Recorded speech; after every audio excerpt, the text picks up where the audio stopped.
एक छोटी से कहानी से ये बात मैं आपको और गहरे में समझाना चाहूंगा। ये ओशो के मुंह से मैं सुना करता था और बहुत खूबसूरती से ओशो सुनाया करते थे कहानी कि दो मित्र थे और उसमें से एक मित्र की आंखें नहीं थी, एक मित्र अंधा था।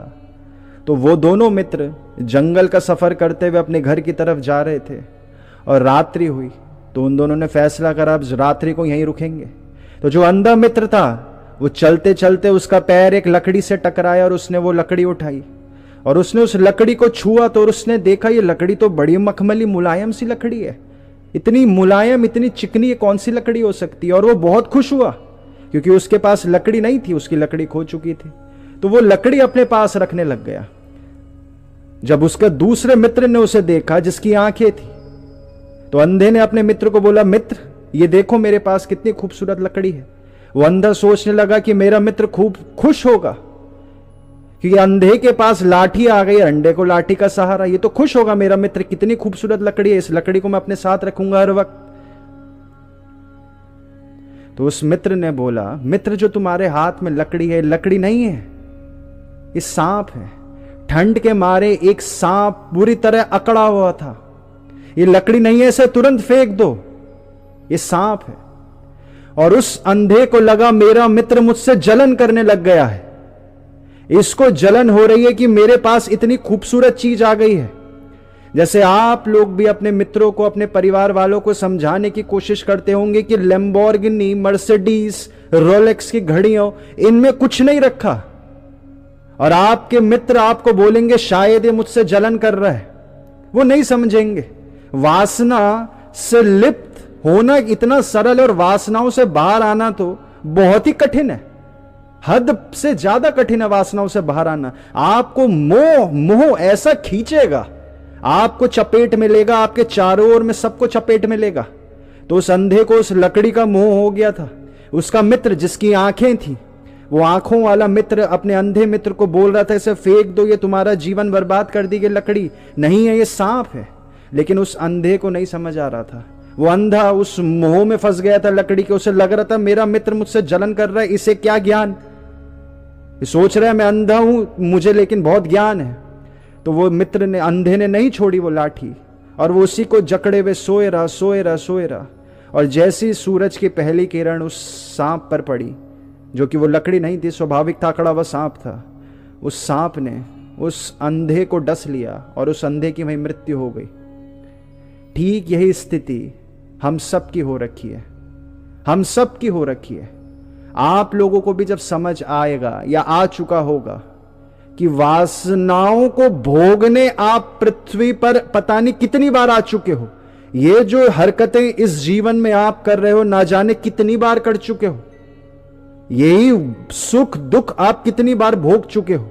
और बहुत सारे लोग आपके पास आए हैं और उन्होंने आपको समझाने की कोशिश करी है कि इस लकड़ी को छोड़ दो, ये कोई खूबसूरत लकड़ी नहीं है, ये मोह, ये लोभ, ये ईर्ष्या, क्रोध, ये काम वासना कोई सुख की बात नहीं है, ये आपको बीमार कर रही है, इसे छोड़ दो। आप भी बहुत सारे लोगों को समझाते होंगे इन सब को छोड़ दो, ये आपको जीवन नष्ट कर देंगे। लेकिन नहीं समझ पाता इंसान, क्योंकि इंसान को समझने के लिए आंखें तो नहीं चाहिए, हालांकि ध्यान चाहिए।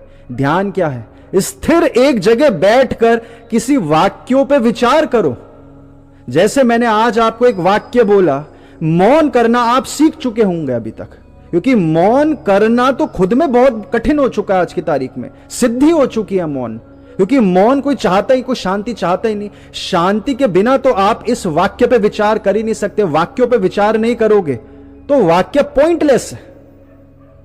वाक्यों को भावना में नहीं बदल पाने की एबिलिटी ही तो इंसानों को मार रही है।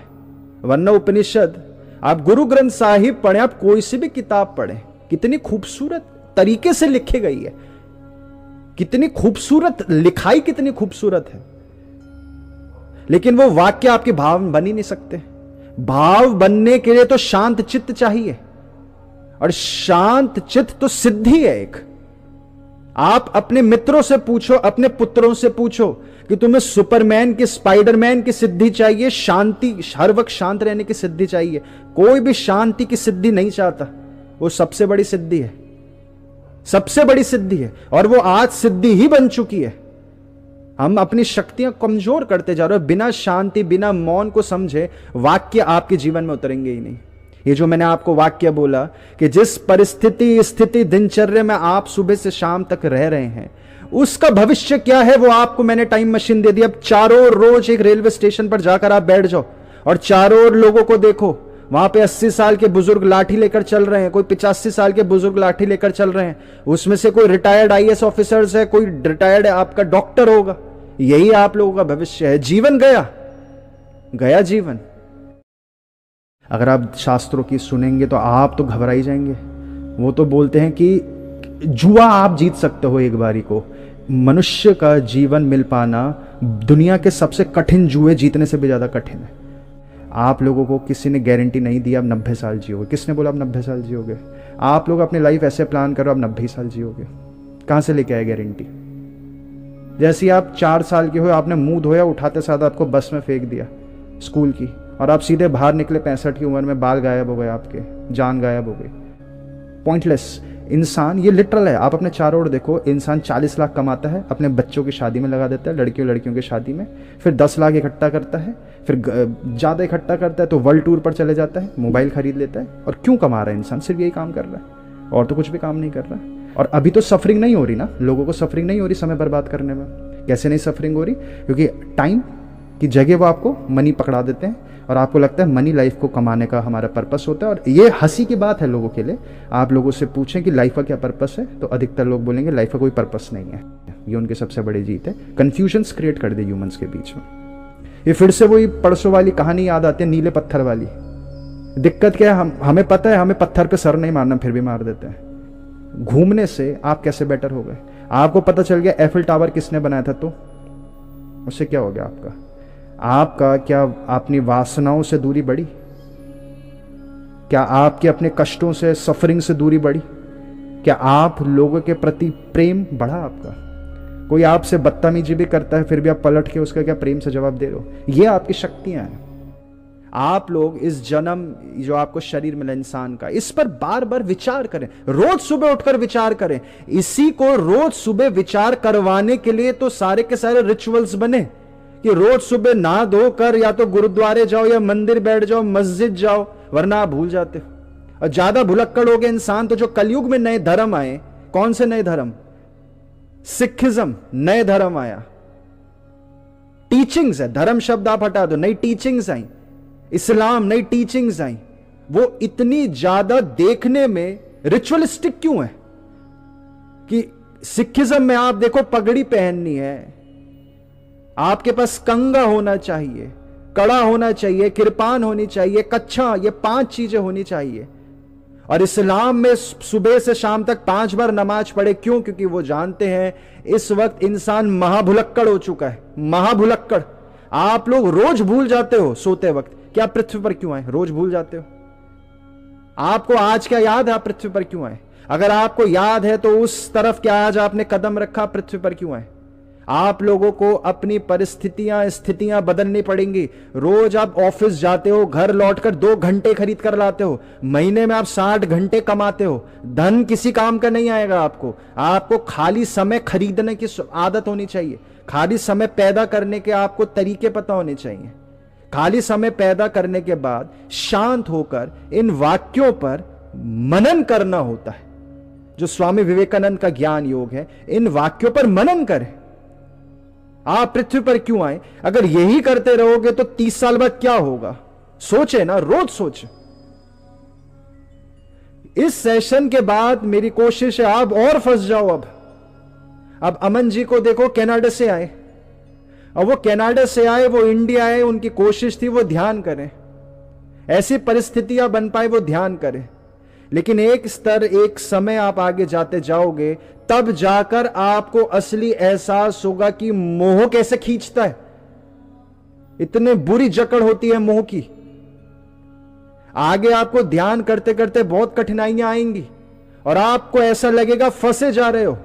लेकिन क्या कभी किसी नदी की धारा को फंसाकर रोका जा सकता है? कभी भी गंगा को नहीं रोका जा सकता। टिहरी डैम भी बन गया, लेकिन गंगा की नदी के बहाव को क्यों नहीं रोका जा सकता? क्योंकि वो बहाव अनंत है, वो चलता ही रहेगा। उसने एशिया के सेकंड लार्जेस्ट डैम कौन सा है? टिहरी डैम। उसने उस पूरे डैम के हिस्से को भर दिया, पूरा पानी से भर दिया, और फिर भी इतना पानी बचा कि अब गंगा का बहाव फिर से स्टार्ट हो गया। वो उतनी ही चौड़ाई में बह रही है अभी भी नदी। अगर आपको परमात्मा को पाने की चाह उस गंगोत्री से निकलने वाली गंगा की तरह इनफाइनाइट होगी, तो आपके आगे जो बाधाएं होंगी वो तो आनी ही है। आप उन बाधाओं को क्रॉस करके आगे चले जाओगे, और जो चट्टानें होंगी आप उनको भी अपने साथ डुबो लोगे उस परमात्मा के प्रेम में। तो आपको परमात्मा को समझने की जो चाह है,